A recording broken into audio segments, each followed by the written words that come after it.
First item on our agenda are any citizens to address the commission. We didn't have anybody. I've got a couple of proclamations I need to read, so I'm going to step down front here for just 1 second.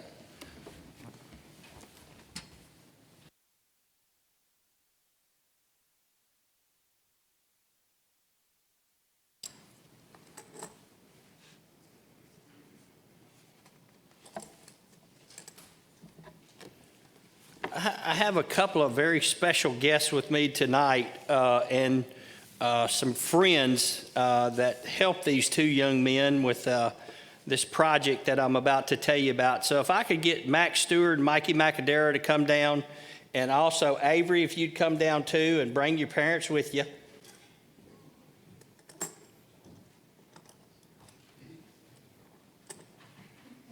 I believe y'all are the biggest people I've ever read a proclamation to.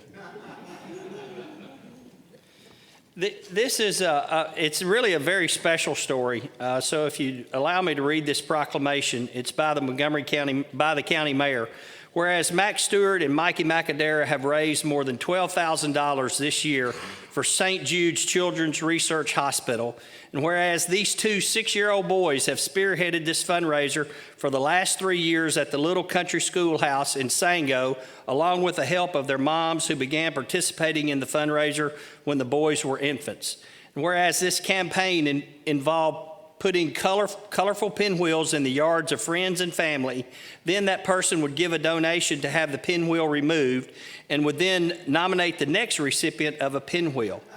And whereas Max and Mikey did all the physical pinwheeling, which meant climbing in and out of cars, placing the pinwheels in yards, it wasn't long before Mikey's mother noticed severe bruising on his shins, and when it was also noticed by his teacher, Tiffany Hall. She quickly alerted Mikey's mother that this was a sign of ITP only because her spouse suffered from the same condition. Mikey was in fact diagnosed as having ITP, an autoimmune disease, and after receiving medical attention, he now has a clean bill of health. And whereas after that, the boys stopped pinwheeling, but instead started selling handmade flower pins. Mikey's aunt, Lindsay Charlton, added a unique touch to each flower pin. Her 5-year-old son, Avery, would be in charge of quality control. Then the reins were passed to Max and Mikey to be the faces of the campaign and create arrangements for larger donations. And whereas Max and Mikey plan to continue their fundraising efforts and are excited to find ways to get the community involved to raise awareness of childhood illnesses. Now, therefore, I, Jim Durrett, Mayor of Montgomery County, Tennessee, hereby recognize Max Stewart and Mikey Macadera for their hard work and dedication in raising money for St. Jude's Children's Research Hospital. Their efforts have impacted many, and they have learned the art of caring, giving, and community involvement. They are an inspiration to us all and are proof that the power of one person, no matter the age, can make a huge impact by simply caring. So boys, I have one of these for each of y'all. So here's your proclamation. And Avery, here's yours. And I also have for each one of y'all a Montgomery County coin.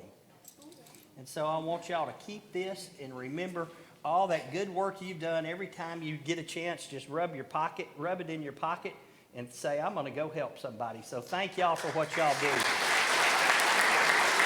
Look, come right up here so you can get your picture made.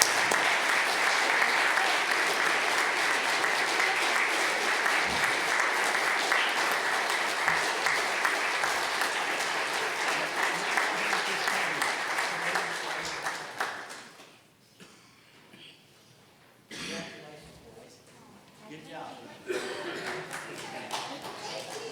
You're welcome. You're welcome. Thank y'all.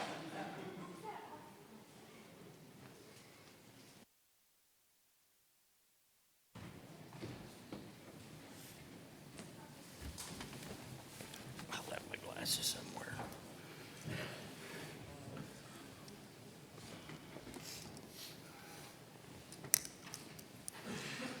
Next on our agenda is our public hearing regarding zoning. Dr. Ripple, would you come forward and present CZ 9-2016?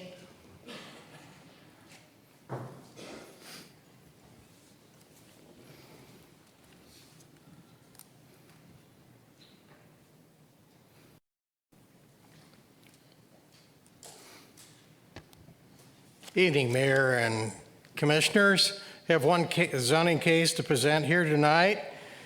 It is similar to a case you've seen a few months ago. This is a request of Earl Butts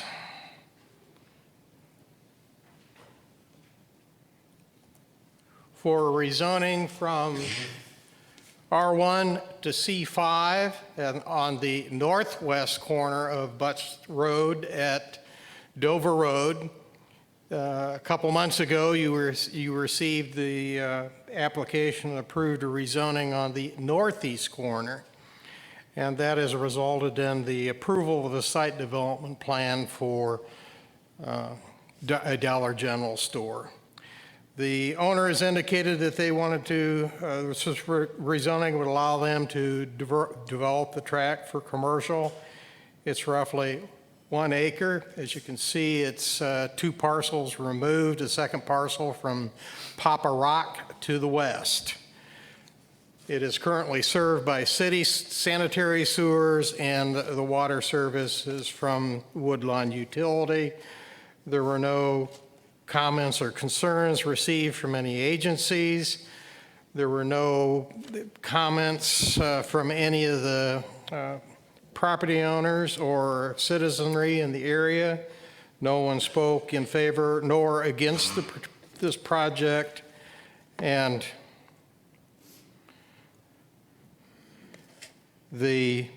both the Planning Commission staff and the Planning Commission recommend your favorable consideration of this petition. Are there any questions? Any questions of Dr. Ripple? Okay, we'll now go into public hearing. Is there anyone in the audience that would like to speak on behalf of CZ 9 2016? Anyone in the audience to speak on behalf of CZ 9 2016? Anyone in the audience to speak in opposition to CZ 9 2016? There being none, our public hearing is now closed. Dr. Ripple, thank you, sir. Thank you all for this evening. Before we go into our agenda, 2 things. One, I forgot to mention earlier, 72 years ago today was D-Day, and a lot of young Americans lost their lives on the different shores on foreign soil. So just to remind everybody that we're here because of what they gave for us. So just a small tribute to D-Day. And also, I'd like our county attorney, Tim Harvey, just to give us a brief overview. I think Chief Truitt sent all the commissioners the new state law regarding commissioners and being able to vote on certain matters. And there's been just a little bit of controversy, so Tim assured me he would be really brief in giving just a very short explanation. So I'm going to ask Tim to do that real quick. Thank you. Formerly, we would go through a conflict call when we would look for when commissioners were elected, if they were already employees, whether or not they became employees after they were elected, and they would make a declaration. That old standard is now replaced by this new standard, which is a little simpler. The new standard is if a member of the legislative body is an employee of the county, or if their spouse is an employee, I just lost my document, I'm sorry, or if their spouse is an employee of the county, then they have a conflict of interest in voting on anything that is specifically designed to create an increase in their pay or their spouse's pay or their benefits or their spouse's benefits. So, for example, but that does not mean that even if you are one of those persons, you are precluded from voting on the budget as a whole, amendments to the budget, or activities within the budget, voting on the tax rate, voting on appropriation of revenues and use of revenues. The only thing you are not allowed to vote on specifically is an amendment that would go to increasing your pay or your spouse's pay or benefits. And it's a simpler standard, And what I would suggest is be mindful of it, and if you think we're tracking towards something and you have a question, let me know and we'll go from there, but that's the new conflict standard. Thank you, Mr. Harvey. On to our resolutions. Our first resolution is 1661. Commissioner Vallejos, I'm sorry. Yes, thank you, Mayor. But this doesn't preclude us or stop us from, say we're about to go into the budgetary process, from partitioning the budget itself. We can vote it on individual budgets, say the sheriff's department or all the individual departments. Well, we'll have to see how every motion comes up. Okay, but that's not my question.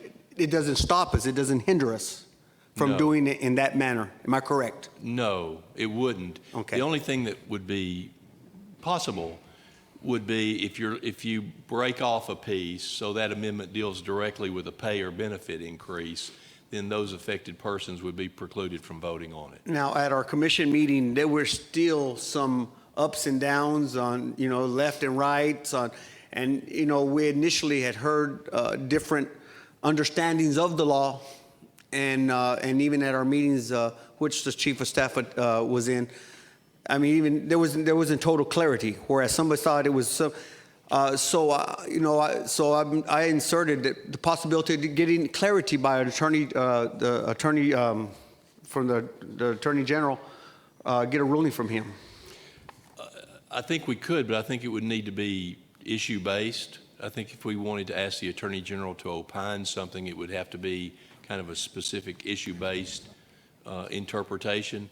I mean, I'm pretty comfortable, and I think we'll all be wrestling with the facts as they develop in fact patterns. But we've looked at all of the analysis so far on departments, how they present their budgets, whether they're obligated to use funds in this way or that way, whether they can move it around, and what you'll actually be voting on. And as we sit here today, unless there's a vote that's going to positively affect a pay range or a benefit of you or a spouse, then the fact that something in the budget does that does not preclude you from voting on the budget. Thank you. I think one thing that you failed to mention, if somebody cannot vote, that reduces the majority as well. That I did not mention that. So that just to clarify that. Say that again, Mayor. If hypothetically, if one person cannot vote on an issue, then the actual majority would be of 20 commissioners as opposed to 21.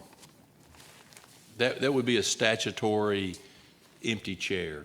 And so a majority vote it takes to pass anything. If two of you were precluded by one of these ethics requirements, then it would only take 10 votes for passage. Commissioner Harper?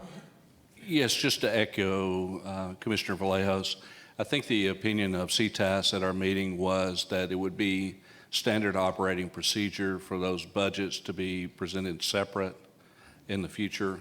And they consider that to be what will probably be the standard order that most governments are going to do going forward. Honestly, I was not given that concept as a probability, but if that happens, then we'll just take them as they pop up. If they come up separately, then they're coming up separate for your vote. We'll look at it individual item by individual item. But the budget for each department is usually routinely not only personnel, it's their entire budget. Yeah, I appreciate that. I did ask that question directly, and that was a direct answer I got from CTAS on that. That was their guidance regarding that. Thanks. Thank you. Commissioner Riggins? Thank you, Mayor. And Tim, that's one thing that was unclear last week when we spoke about this. So I'll just use myself for example. So on the school system's budget, unless it is a resolution concerning pay for my wife, their overall school system budget, I can still vote if we Yes. split it out. Thank you. Yes. Okay. Why are those red X's by Commissioner Nichols and Commissioner Gildersleeve? Oh, okay. I was just curious. Okay, on to our resolutions. Resolution 1661 is a resolution to ratify Chapter 167 of the Private Acts of 1979, House Bill Number 2621 of the 109th General Assembly of the State of Tennessee to add to the definition of person the term of governmental unit. This has to do with some issues that we've had for so long regarding hotel motel tax, and it's a cleanup. This body sent it to the state legislature.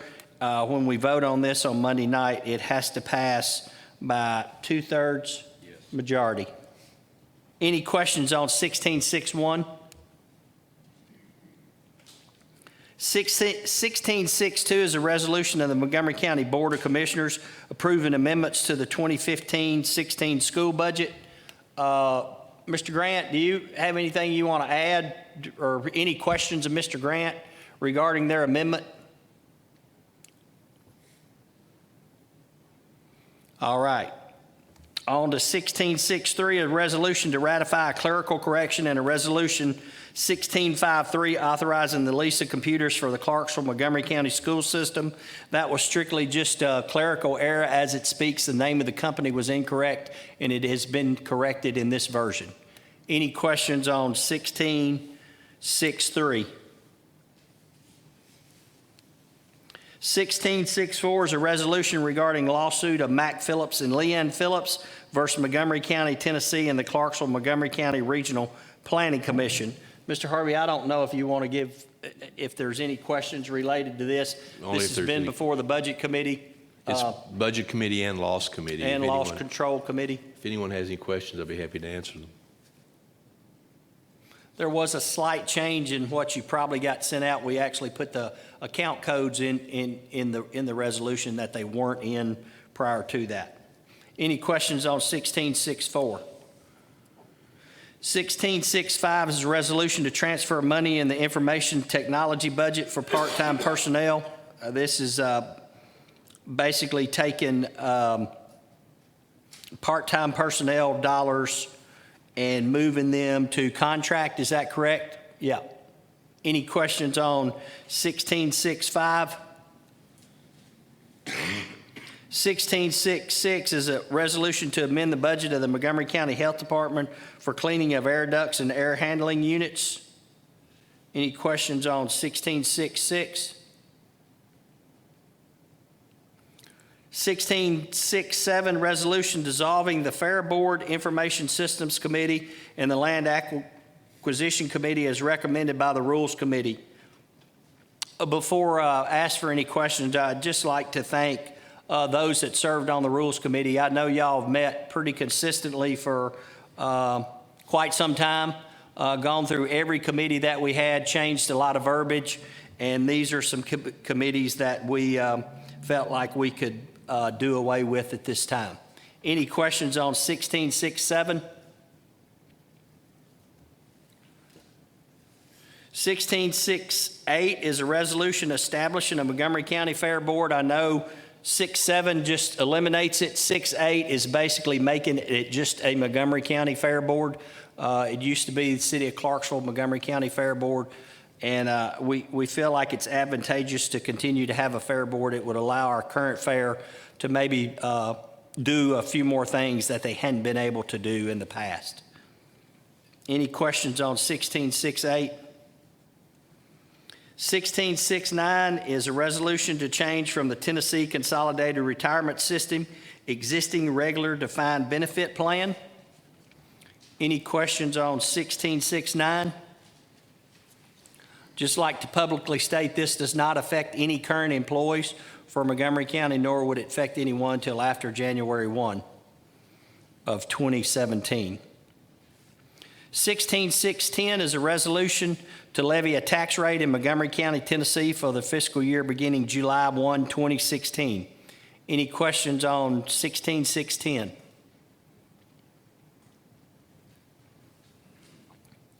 16611, resolution making appropriations for the various funds, departments, institutions offices and agencies in Montgomery County, Tennessee for the fiscal year beginning July 1, 2016 and ending June 30, 2017, and approving the funding of nonprofit charitable organizations in accordance with TCA 59109.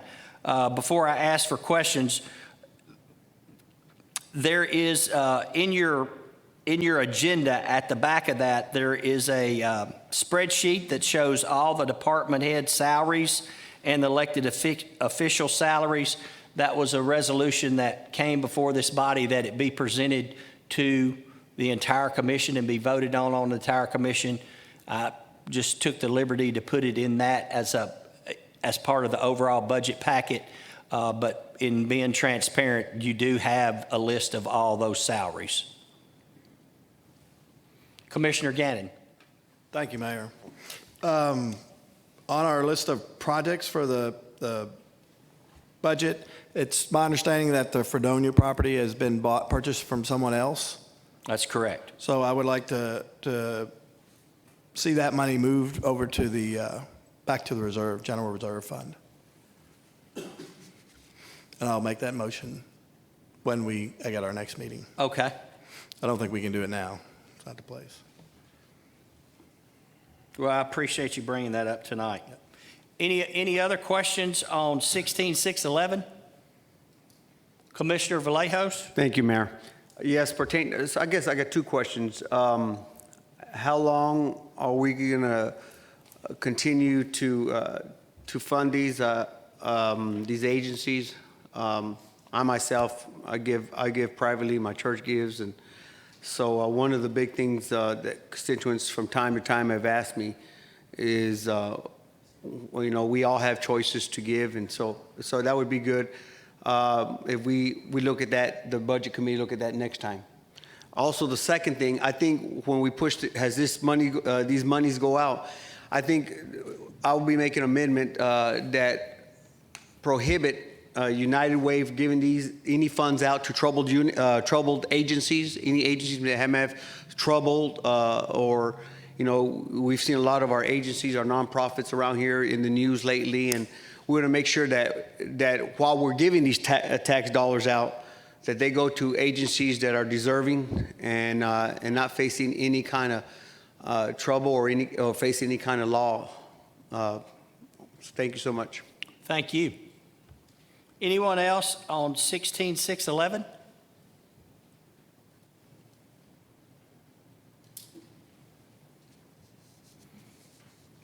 All right, 16612 is a resolution to amend the budgets of various funds for fiscal year 2016 in certain areas of revenues and expenditures. You should have those amendments. Anybody have any questions of Mr. Taylor on those amendments? It's basically our end of the year cleanup. Any questions of Mr. Taylor? All right. Next are our reports. Commissioner Nichols, Chairman of our nominating committee. I'll turn the floor over to you. Nominating committee has a nomination for the Economic Community Development Board, and it is Gary Norris. He's nominated to replace Lawson Mayberry for a 4-year term to expire in June 2020. And that's the only nominations we had, sir. Thank you, Mr. Nichols. Under the county mayor nominations, we have a judicial commissioner, Michael Williams, nominated to serve another 1-year term. Montgomery County Parks Committee, Commissioner John Genus nominated to serve his second 2-year term. And Commissioner Joe Creek nominated to replace Commissioner Charlie Keene for a 2-year term. And under county mayor appointments, Convention and Visitors Bureau, this is a list that's submitted by the Clarksville Chamber of Commerce. Gina Holloman has been serving an unexpired term, now will be eligible to serve her first full 3-year term. Steve Stroman appointed to serve another 3-year term. Commissioner Jerry Albert appointed to serve another 3-year term. And under the Economic Development Council, Commissioner Tommy Vallejos appointed to replace Commissioner Charlie Keene for a 2-year term. Any questions on the county mayor nominations or appointments? All right, under your reports filed, you see the reports that are listed. your project's quarterly report is in there. I know Nick in the past has got up and gone through each project individually. I don't know if any of you have any questions about any of the projects, but I think Nick is here, and Nick would be more than happy to answer any questions if anybody has any questions about any of the projects. The rest of them are pretty much standard reports that we see from time to time. Any questions on the reports? Old business, I don't think we have any old business. Under our announcements, there will be an American Red Cross blood drive on Thursday, June 16th from 9 a.m. to 2 p.m. at the Civic Hall. You can sign up today by visiting www.redcrossblood.org and enter sponsor code MCG19. And number 2, the Legislative Liaison Committee will be presenting their agenda again this year in September.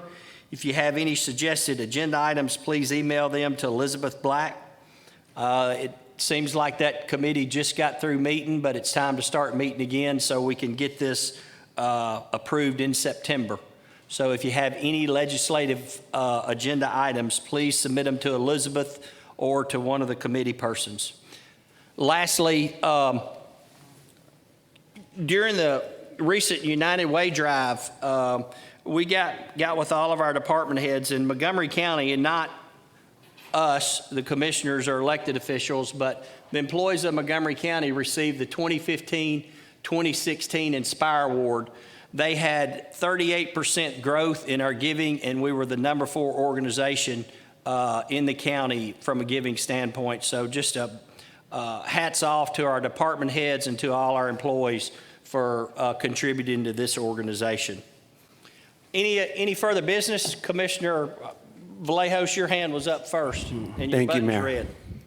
I would ask that Jeff Taylor, if you would provide me sometime this week or before next week's meeting, I would like to know what the cost would be if we provided our county employees with a 1.5% increase or a 2.0 increase or a 2.5 increase.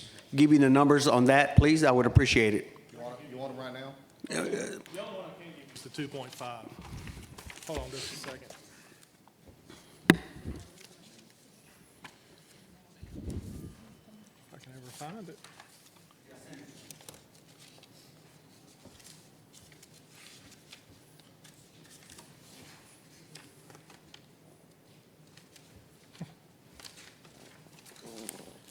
The 1.5, I can tell you right off the top of my head, it's going to be half of what the 3% at 513,000.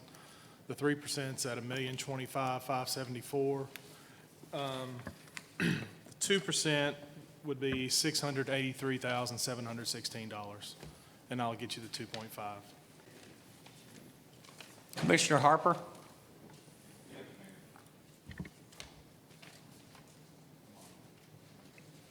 You should be. It's green. Great, okay. There you go. Should be red. Okay, we're good now. Thanks. Wanted to let everyone, I was approached by a concerned citizen, and I placed a correspondence from Citizen Mize on everyone's desk, as well as giving a copy to the mayor and also to the Leaf Chronicle. He requested that I do that. I saw him at a function on Saturday. Just wanted to let you know where that came from and who placed that on your desk. Thank you. Sir?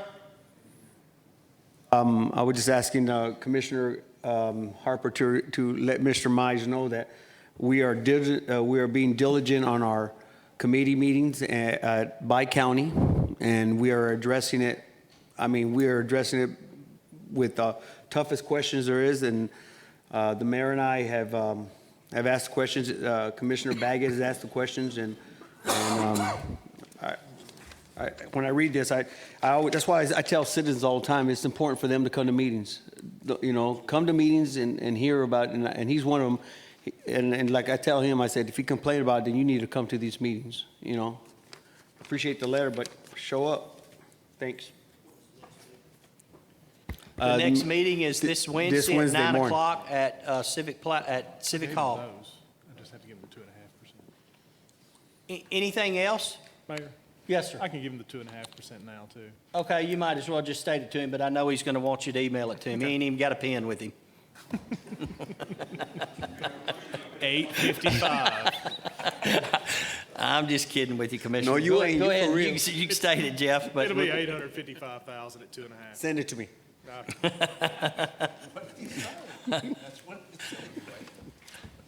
Mr. Vallejos, your button is still red. Are you done? All right. Any further business? Commissioners, thank y'all. Members of the audience, thank y'all. Y'all have a great evening.